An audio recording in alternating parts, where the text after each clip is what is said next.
Hello friends, rebel star Prabhas నటించిన కల్కి movie ఈ రోజే రిలీజ్ అయింది. రిలీజ్ అయిన చోట ప్రతి చోట కూడా పాజిటివ్ రెస్పాన్స్ అనేది తీసుకొచ్చింది భయ్య. ఇది మాత్రం చాలా మంచి విషయం అని చెప్పవచ్చు.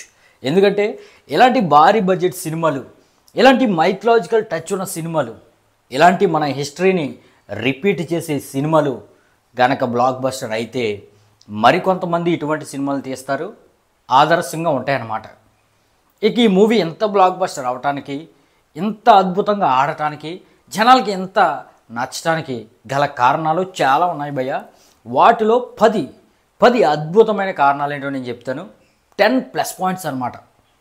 ఒకటి వచ్చేసి మహాభారతమే భయ్య. మహాభారతంతో ఈ మూవీకి టచ్ ఇవ్వటం వల్ల ఇక హాలీవుడ్ సినిమాల్ని, అన్ని సినిమాల్ని సెపరేట్ చేస్తుంది అనమాట. లేదంటే మహాభారతం టచ్ కానీ ఈ మూవీకి లేదంటే ఓ మార్వెల్ సినిమాలాగో, లేదంటే ఏ డీసీ సినిమాలాగో, మొన్న వచ్చిన మ్యాడ్ మ్యాక్స్ ఫ్యూరీ సినిమాలాగో, ఇది కూడా ఒక కల్పితమైన సినిమా, ఒక విజువల్ వండర్ అనే విధంగా ప్రజల మైండ్లో ఉండిపోతుంది తప్ప, ఈ విధంగా భక్తి భావంతో, ఈ విధంగా ఒక గూస్ బంప్స్తో మన చరిత్రని, ఫ్యూచర్ని రిప్రజెంట్ చేసే సినిమా వచ్చింది అని ఫీల్ అయ్యేవారు కాదు. మరి మహాభారతం టచ్ ఇవ్వటం వల్ల ఈ మూవీకి 100కి 100% ప్లస్ అయింది భయ్య. ఇక కురుక్షేత్ర సంగ్రామంలోని ఆ సీన్లు, ఆ యుద్ధ సీన్లు, సన్నివేశాలు కేవలం 5 నిమిషాలు చూపిస్తేనే ఈ విధంగా గూస్ బంప్స్ వచ్చిందంటే భయ్య, మన జక్కన్న కానీ ఎంత భారీ స్కేల్లో మహాభారత కురుక్షేత్ర సంగ్రామాన్ని కానీ, యుద్ధాన్ని కానీ, ఆ మహాభారతాన్ని కానీ తెరకెక్కించాడా, ఇక వరల్డ్ టాప్ రికార్డ్ అవుతుంది భయ్య. అవతార్ పేరు మీద, టైటానిక్ పేరు మీద, మార్వెల్ ఎండ్ గేమ్ పేరు మీద ఉన్న 20,000 కోట్ల బాక్స్ ఆఫీస్ అనేది బద్దలసిపోతుంది. ఇది మాత్రం పక్క. మరి ఈ కల్కి మూవీ ఎంత ప్రజాదరణ పొందడానికి, ఎంత అద్భుతంగా కట్టిపడేయడానికి గల మెయిన్ కారణం అంటే ఇక అశ్వత్థామ ఉండటం, మహాభారతం సంబంధించిన అనేక క్యారెక్టర్లు ఉండటం, ఇక రెబల్ స్టార్ ప్రభాస్ కూడా క్యారెక్టర్ కూడా మహాభారతానికి సంబంధించింది అవ్వటం వల్ల ఈ మూవీకి భారీ ప్లస్ అని చెప్పవచ్చు. ఇంకా రెండవ అతిపెద్ద ప్లస్ పాయింట్ అంటే ఇక రెబల్ స్టార్ ప్రభాస్ భయ్య. అసలు నేను రెబల్ స్టార్ ప్రభాస్ యొక్క పేరును మొదటి అతిపెద్ద ప్లస్ పాయింట్స్ లిస్టులో పెడదాం అనుకున్నాను. కానీ దేవుళ్ళ పేరు కంటే, దేవుడి గ్రంథం కంటే కూడా ముందు పెట్టేసావా అని అడుగుతారని 2వ ప్లేస్లో పెట్టాను. కానీ మొదటి ప్లేస్లో పెట్టాలి. ఎందుకంటే భయ్య, ఈ మూవీ అసలు పట్టాలు ఎక్కడానికి, ఈ విధంగా సినిమా కింద రూపొందించడానికి గల కారణం మెయిన్ రెబల్ స్టార్ ప్రభాసే. లేదంటే 600 కోట్ల బడ్జెట్ ఏ హీరో మీద పెట్టి ముందుకు వస్తాడు భయ్య? ఈ విధంగా ఎస్టాబ్లిష్ డైరెక్టర్ కాదు, రాజమౌళి కాదు 600 కోట్లు ప్రొడ్యూసర్ పెట్టేయడానికి. ఓ చిన్న డైరెక్టర్, మహానటి ఒక సినిమా తప్ప ఇంకా ఏమీ చేసింది ఏం లేదు. మరి రెబల్ స్టార్ ప్రభాస్ని చూసి పెట్టారు, ఆయన సైన్ చేయటం, అదేవిధంగా సూపర్ హీరోలు అలా ఒదిగిపోయాడు భయ్య. తనదైన స్టైల్లో కామెడీ టచ్ ఇస్తూనే ఆ సూపర్ హీరో క్యారెక్టర్ని బాగా వెయిట్ని మోయగలిగాడు. అలాగే తనకు మహాభారతంలో ఉన్న ఒరిజినల్ క్యారెక్టర్ని కూడా మోయగలిగాడు. పర్ఫెక్ట్ క్యారెక్టర్కి పర్ఫెక్ట్ హీరోని తీసుకున్నాడు నాగశ్విన్ అని అందరికి అనిపిస్తుంది. ఖచ్చితంగా భయ్య, అందరికి అనిపిస్తుంది.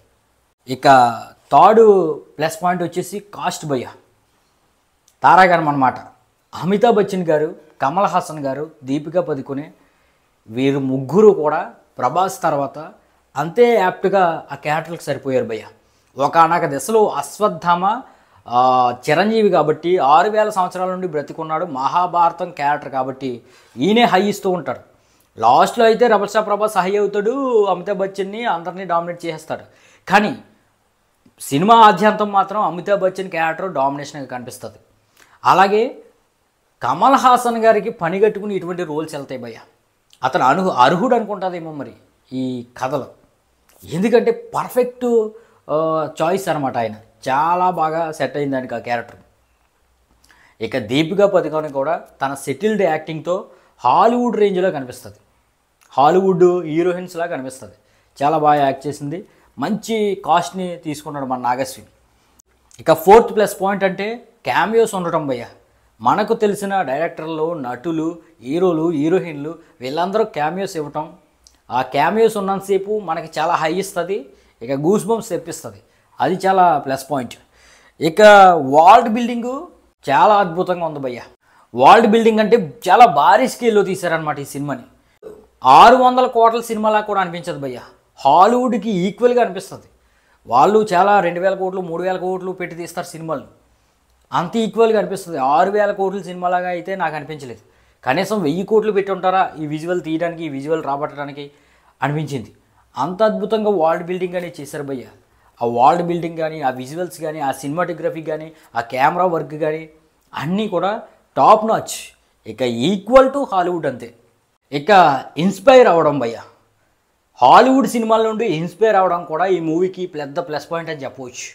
మనం ఏం చేసినా సరే వేరే దిక్కు నుంచి ఇన్స్పైర్ అవ్వాల్సిందే. ఇన్స్పైర్ అయ్యి హాలీవుడ్ నుంచి కొన్ని సినిమాల నుండి ఇన్స్పైర్ అవడం వల్ల ఒకే టికెట్ పైన మనం 10 హాలీవుడ్ సినిమాలు చూడగలిగాం. ఇప్పుడు మార్వెల్ సినిమాలకు వెళ్ళారనుకోండి, ఆ మార్వెల్ సినిమానే చూస్తాం మనం. డీసీ సినిమాకి వెళ్తే డీసీనే చూస్తాం, మ్యాడ్ మ్యాక్స్ ఫ్యూరీకి వెళ్తే అదే చూస్తాం, ఇంటర్నల్స్కి వెళ్తే అదే చూస్తాం, అవతార్కి వెళ్తే ఆ వరల్డే చూస్తాం. కానీ ఇక్కడ ఒకేసారి 4-5 వరల్డ్ను చూపించాడు నాగస్విన్. ఇది హాలీవుడ్ సినిమాల నుంచి ఇన్స్పైర్ అవడం వల్లే ఈ విధంగా వరల్డ్ బిల్డింగ్ అనేది చేయగలిగారు. ఒకే సినిమాలో ఇన్ని రకాలుగా చూపించడం అంటే మాత్రం చాలా అద్భుతంగా అనిపించింది. ఇక 8వ ప్లస్ పాయింట్ వచ్చేసి సూపర్ హీరో కాన్సెప్ట్తో ఈ మూవీని తెరకెక్కించాడు భయ్య. నార్మల్ మహాభారతాన్ని బేస్ చేసుకుని నార్మల్ మహాభారతం ఎలా ఉందో, కురుక్షేత్ర యుద్ధం ఎలా ఉందో అలాగే తీసేస్తే పెద్ద యూనిక్నెస్ ఉండదు, ఈ తరానికి కొత్తదనంగా ఉండదు. మరి సూపర్ హీరో కాన్సెప్ట్తో తెరకెక్కించాడు. అటు మహాభారతంలోని క్యారెక్టర్లను మనకి చూపిస్తూ ఉంటాడు, ఇటు సూపర్ హీరో కాన్సెప్ట్తో సూపర్ హీరో సూట్తో ఫైట్లు చూపిస్తూ ఉంటాడు. ఈ విధంగా అన్ని రకాలుగా కూడా ఈ మూవీని మనకు ఆకట్టుకునేలా చేశాడు అనమాట నాగస్విన్.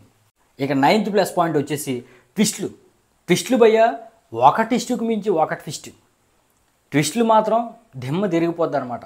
ఒక్కొక్క క్యారెక్టర్ను రివీల్ చేసి ట్విస్టులు ఇచ్చిన తీరు ఇక వర్ణాతీతం భయ్య.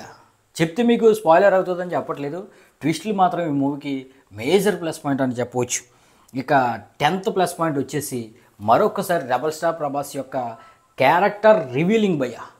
క్యారెక్టర్ రివీలింగ్ మీరు బాహుబలి సినిమా కానీ చూసుంటే, బాహుబలి 2లో దేవసేన అనుష్క అడుగుతుంది అసలు నువ్వెవరని.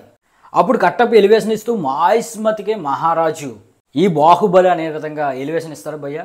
ఆ ఎలివేషనే టాప్ అనుకుంటే, ఇక ఈ కల్కి మూవీలో రెబల్ స్టార్ ప్రభాస్కి లాస్ట్లో ఇచ్చే ఎలివేషన్ భయ్య, డైరెక్ట్ కృష్ణుడే ఇస్తాడు ఎలివేషను. ఆ ఎలివేషన్ మాత్రం ఇక గూస్ బంప్స్కి డబల్ అనమాట, అల్ట్రా లెవెల్లో ఉంది భయ్య, మ్యాడ్ మ్యాక్స్ అనమాట. అటువంటి ఎలివేషన్ బాహుబలి తర్వాత రెబల్ స్టార్ ప్రభాస్కి కాదు ఏ సినిమాకి కూడా చూడలేదు భయ్య. అంత అద్భుతంగా ఎలివేషన్ ఇచ్చారు. ఆ రెబల్ స్టార్ ప్రభాస్ యొక్క క్యారెక్టర్, ఒరిజినల్ క్యారెక్టర్ రివీల్ చేస్తూ ఎలివేషన్ ఇచ్చిన తీరైతే మాత్రం ఇక టాప్ నాచ్ ఉంది భయ్య, టాప్ నాచ్. ఇది మాత్రం మీకు ప్యూర్ గూస్ బంప్స్ తెప్పిస్తుంది, మీరు ఏ ఫ్యాన్ అయినా సరే. మరి మీరు కానీ ఈ మూవీ చూస్తుంటే మీకు ఎలా అనిపించింది కింద కామెంట్ చేయండి భయ్య. అలాగే ఈ వీడియోని లైక్ చేసి షేర్ చేయడం మర్చిపోద్దు.